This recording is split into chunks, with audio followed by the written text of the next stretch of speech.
Nah, sahabat MKTV, ini ada sebuah hadis, sebuah kisah perjalanan dakwah dari Rasulullah Muhammad SAW yang pada waktu itu beliau sudah berdakwahnya secara terbuka, secara terang-terangan di kota Mekah.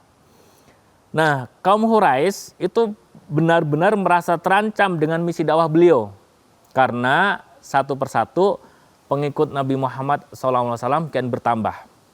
Nah, kemudian bersepakatlah para elit Quraisy itu menemui paman beliau, Abu Thalib, agar dia menghentikan keponakannya itu, atau keponakannya itu adalah Nabi Muhammad SAW, atau menyerahkannya kepada mereka.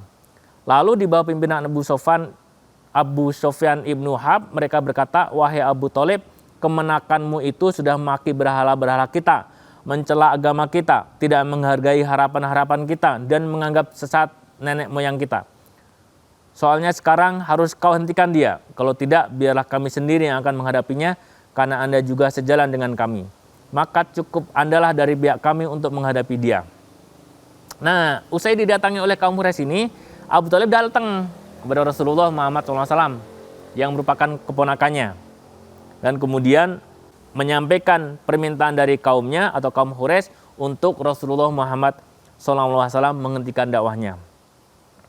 Nah, saat kita mendengar atau membaca kisah ini, betapa masgulnya Rasulullah Muhammad SAW. Kenapa? Karena Abu Thalib ini yang dari kecil mendidik Nabi Muhammad SAW. Bahkan waktu kecil juga oleh kakeknya dititipin ke Abu Thalib, belajar untuk berdagang, belajar berbisnis, begitu ya, diajak kemana-mana. Terbayang ya, hubungan sangat dekat antara keponakannya ini, yaitu Nabi Muhammad SAW dengan pamannya. Pamannya adalah selama ini pelindungnya secara syariat, secara ikhtiarnya, dan salah satu orang yang disegani oleh Rasulullah Muhammad SAW. Namun karena Nabi besar Muhammad SAW ini mengemban misi dakwah dari Allah SWT, dari Tuhan semesta alam, maka apa jawab beliau? Maka apa sabda beliau?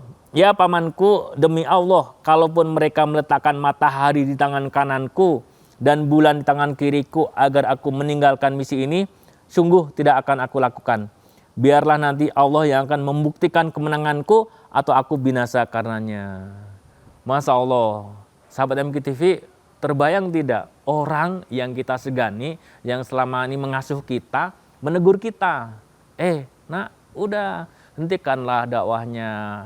Paman jadi nggak enak. Masyarakat juga ini kita ngomongin gitu, menghentikan mereka jadi nggak enak gitu ya. Namun keteguhan dari Rasulullah Muhammad SAW ini sangat luar biasa. Ya pamanku, seandainya matahari ada di tangan kananku, bulan tangan kiriku, aku tidak akan menghentikan misi dakwah ini sehingga nanti aku menang karenanya atau aku binasa karenanya. Masya Allah. Jadi sahabat MKTV, seorang pemimpin saat menghadapi suatu situasi yang sangat kritis, yang sangat terjepit, itu nggak boleh mundur ke belakang. Corona ini kita nggak tahu nih, kita udah hampir berapa lama ya, hampir 7 bulan, 8 bulan, stay at home, work from home. Kadang-kadang kita juga keluar kalau misalnya pas lagi ada keperluan yang sangat penting.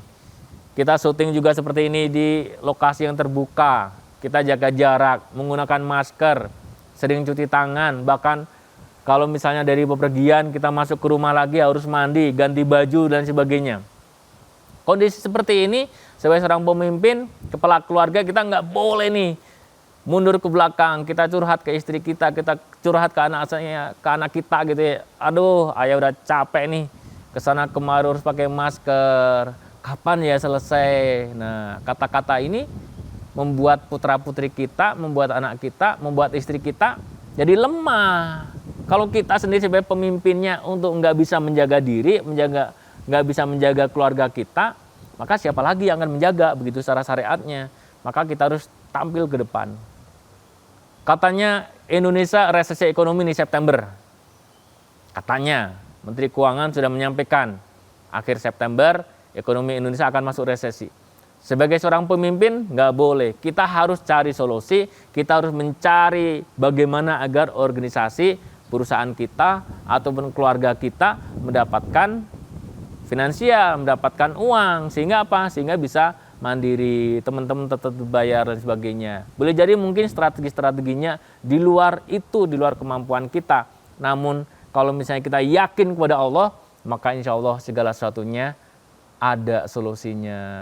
Insya Allah. Termasuk hal-hal yang terkadang itu sangat sulit kita putuskan. Namun kalau kita mengandalkan Allah, maka insya Allah Allah akan memberi jalan.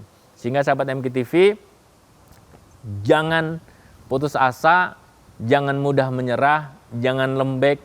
Karena sebagai seorang pemimpin, maka di pundak kitalah sebenarnya pergerakan ataupun perjalanan dari organisasi, dari keluarga kita ataupun dari masyarakat kita. Semakin kuat kita, semakin yakin kita kepada janji Allah, maka insya Allah teman-teman kita juga akan ngikutin, akan tertular, energi kita itu akan tersampaikan begitu ya.